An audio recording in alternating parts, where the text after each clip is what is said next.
Ustaad Bhagat Singh cinema అయితే ఎప్పుడో చూసి వచ్చినా అనమాట. So hi guys, welcome back to the channel, to the new video. Ustaad Bhagat Singh cinema అయితే ఎప్పుడో చూసి వచ్చిన. సినిమా అయితే దురందర్కి మంచి కాంపిటీషన్ సినిమా లాగే అనిపిస్తుంది. జోక్స్ అపార్ట్, సినిమా నాకు ఎట్లా అనిపించింది అంటే నచ్చలేదు భయ్య. అంటే ఎక్కడ సినిమాలో కంప్లీట్నెస్ లేదు, ఫ్లో లేదు. బట్ అనుకున్నంత బ్యాడ్గా అయితే లేదు. నేను ఎక్స్పెక్టేషన్స్ టూ బ్యాడ్ ఉన్నాయి. పోతుంది మొత్తం నాన్ సెన్స్ ఉంటుంది అనుకున్నా. నాన్ సెన్స్గానే ఉంది కానీ నచ్చలేదు. ఎందుకంటే స్టోరీ ఒక ఫ్లో లేదు. ఇంకా మన ఈ రీమేక్ కాదని చెప్పినారు, మన తేరీ రీమేక్ కాదు అన్నారు. కానీ తేరీ రీమేక్ కాదు, కానీ చాలా సినిమాల్లో ఇది చూసింటాం. అట్లా ఉంటుంది స్టోరీ. ఈ సినిమాలో అన్ని గన్సే, ఇష్టం వచ్చినట్టు కాల్ చేసుకోవచ్చు అని చెప్తే పవన్ కళ్యాణ్ డేట్ ఇస్తాడు. ఒక 2 పాజిటివ్ పాయింట్స్ అయితే చెప్తాను సినిమాలో. ఫస్ట్ పవన్ కళ్యాణ్ లుక్స్ చాలా బాగున్నాయి సినిమాలో. పవన్ కళ్యాణ్ మంచిగా డ్యాన్స్ చేసినాడు. అది రెండు నాకు ప్లస్ పాయింట్స్ అనిపించినాయి. ఇంకా మిగతా సినిమా అంతా మొత్తం స్క్రాప్ అన్నట్టే అనిపించింది. ఎందుకంటే ఫస్ట్ ఈ సినిమా ట్రైలర్, టీజర్ ఇవన్నీ చూస్తున్నప్పుడు నుంచే పోతుంది అనుకున్నా. బట్ అనుకున్నంత బ్యాడ్గా అయితే లేదు. ఉంది కానీ ఎక్కడ కంప్లీట్నెస్ లేకుండా ఏదో అక్కడక్కడ సీన్లు ఏదో షూట్ చేసి అక్కడక్కడ ప్యాచ్గా స్టోరీ కట్ చేసి అతికిచ్చినట్టు అనిపించింది. సినిమాటోగ్రఫీ బాగుండదు, ప్రొడక్షన్ వాల్యూస్ ఉన్నా కూడా సెట్స్, అది ఒక సాంగ్లో ఉంటుంది, ఎత్తరా సాంగ్ ఉంటుంది కదా, కాలర్ ఎత్తరా అని. ఆ సాంగ్లో సెట్ పీసెస్ నాకు చాలా బాగా మంచిగా అనిపించినాయి. అది కూడా ఒక ప్లస్ పాయింట్. ఇంకా మిగతా అంతా సినిమాలో ఏది బాగాలేదు. మెయిన్ మ్యూజిక్, ఈ సినిమాలో మ్యూజిక్ అసలు అంటే లాస్ట్ ఒక 10-15 డేస్ వర్క్ చేసినట్టున్నాడు తమను మ్యూజిక్, బ్యాక్గ్రౌండ్ మ్యూజిక్కి. అది ఓజీలో మిగిలిపోయిన మ్యూజిక్ అంతా తెచ్చి దీంట్లో ప్లే చేసినట్టు అనిపించింది. సినిమా ఒక మీటర్లో అవుతుంటే మ్యూజిక్ ఏదో ఉంటుంది, అసలు అది బాగాలేదు. డిఎస్పీనే కంప్లీట్ చేస్తుంటే ఇంకా బాగుండేదేమో అన్నట్టు అనిపించింది. ఇంకొకటి, సినిమాలో మెయిన్ విలన్స్ అని చూపించే విధానం, విలన్స్ టిపికల్ విలన్స్. ఒక మామూలుగా ఉంటాడు ఫాదరు, వాళ్ళకి 2 కొడుకులు ఉంటారు, 2 బేవర్స్ పని చేసింటారు, ఒకడు వస్తాడు చనిపోతాడు, మళ్ళీ ఇంకోటి వచ్చి మన మీద అటాక్ చేయండి, ఇదే ఉంటుంది. అండ్ ఇంకా టెర్రరిస్టుల గురించి కూడా ఉంటుంది సినిమాలో.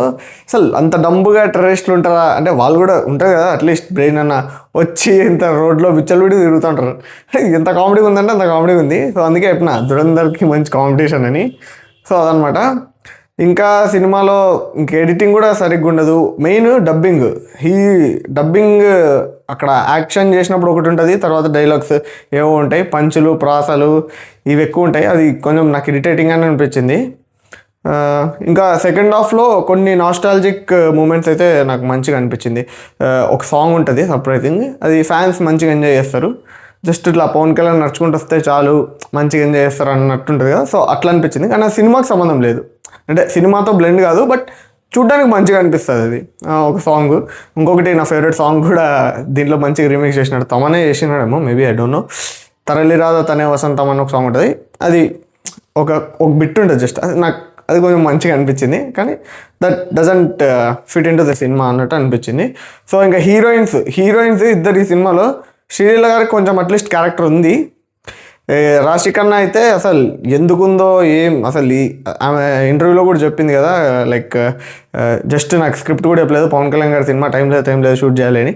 సో అసలు ఎందుకుందో సినిమాలో అన్నట్టు అనిపించింది. అసలు పెద్ద రోల్ లేదు, అసలు ఉన్నా లేకున్నా పెద్ద ఫరక్ పడదు అన్న కైండ్ ఆఫ్ క్యారెక్టర్ ఆమెది.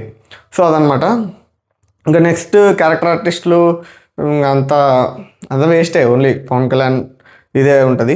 మనం మెయిన్గా మన కల్ట్ క్యాప్టెన్ హరీష్ శంకర్ గారి గురించి మాట్లాడదాం.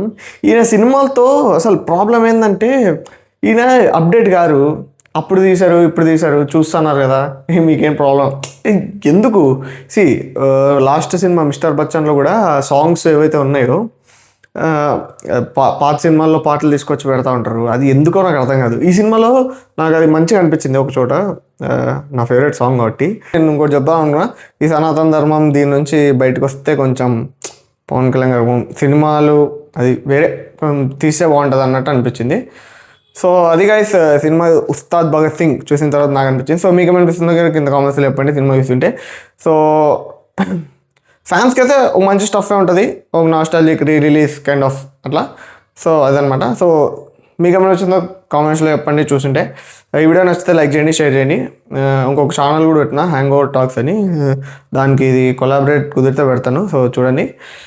అంతే, ఈ వీడియోకి అయితే thanks for watching. I will catch you in the next one. Thank you, జై హింద్.